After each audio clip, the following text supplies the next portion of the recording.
actually get that computer working again? What? Let me see that. Funny. Even knowing he's alive, I still never want to see him again. Hella, on the other hand. Okay. Let me send you the location data embedded in the transmission. Find them, okay?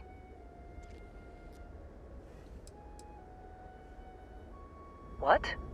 Really? Not really cut out for whatever it is people like you and Barrett do. But it might not be a bad time to think about a career change after all this. If you have room in your crew for an outpost supervisor, maybe we can talk. Well, don't start buying me stuffed animals for my birthday or anything. But yes, all right. I don't like seeing my people hurt. Even Barrett and Hella. Just get after them, okay? And hey, if you ever need a little extra help, I've been thinking about a career change lately. Maybe it's time to put Argos behind me.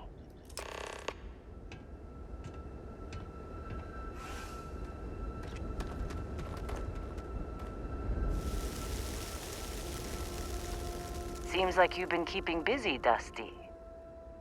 If, you find yourself in need of a capable traveling companion, we should talk. My contract's up with Argos, and I could use a change of scenery.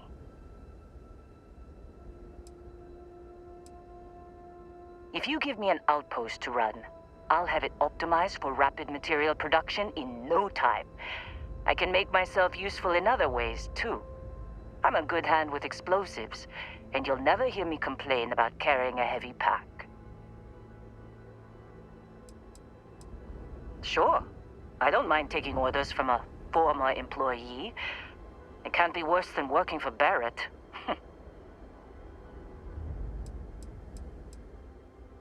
After this mess? Certainly. It's just a job. Nothing to get sentimental about.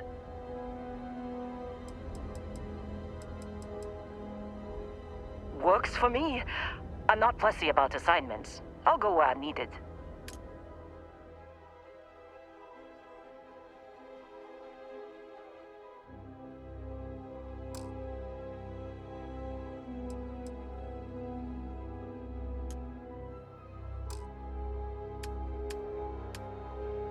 Right.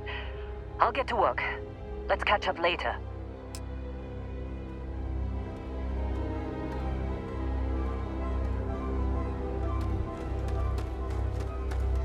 Good luck finding Barrett. Keep an eye out for Hella while you're at it.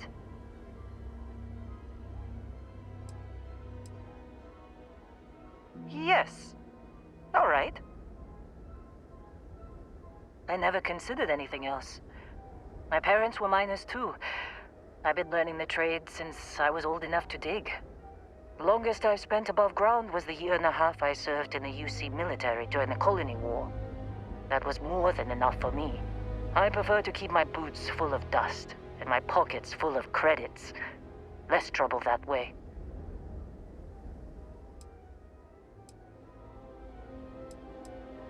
Let's hear it. I did. I know I don't seem like the military type. Like most people, I was less practical when I was young.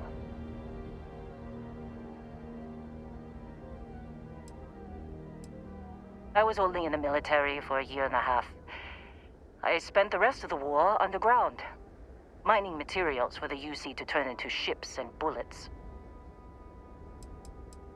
I was talked into it. Someone I loved felt called to serve, and he asked me to join him. Only one of us walked away from the war, though. I was a drill sergeant. You don't seem surprised. I have a firm hand and a knack for getting the best out of people. The UC saw that and put me in charge of training new recruits for combat. Well, I lost someone dear to me in the war. I'm as strict as I need to be to make sure my workers' families don't have to go through that too. Mining can be as dangerous as combat, you know. There's a good reason why I've held on to old habits. It was my husband, the love of my life. He was killed just a month before the armistice.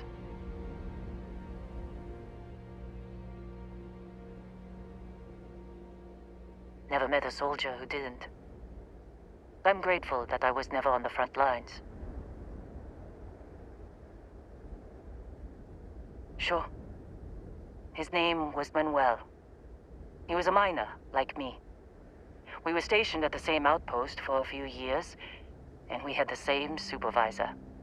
He was a better man than most. Honest, kind-hearted, and even-tempered. I've never felt more at peace than I did when I was with him. Losing him was the worst thing that's ever happened to me. Damn colony war.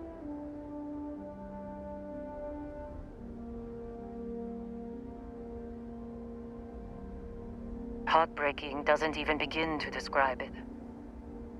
Manuel was absolutely everything to me. Losing him shook me to my core. I've never been the same.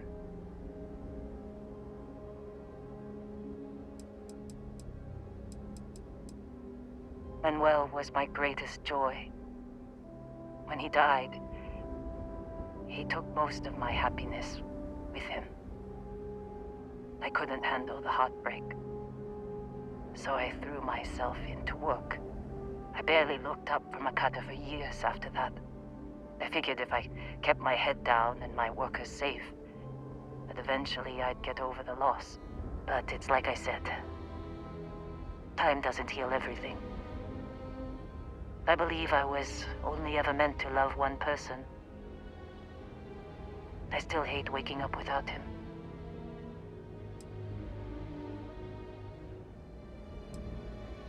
I was with the other officers at my base when a report came through about one of our ships being destroyed.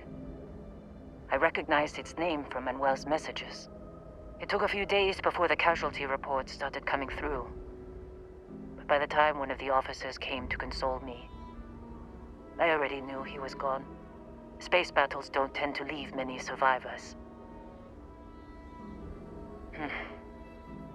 I don't think so either. I don't know if distracting myself instead of finding a way to move on was the right choice. That's the trouble with aging. The more of it you do, the more foolish your younger self looks. If it is time to move on, then leaving Argos was a good first step. I don't have as much to worry about out here.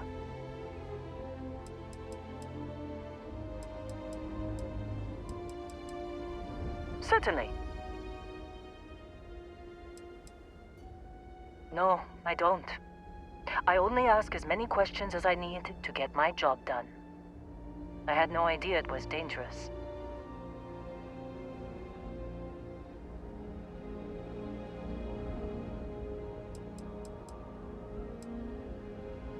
No. Whatever that thing was, it's the only one I've ever seen. I'm glad it's not my problem anymore.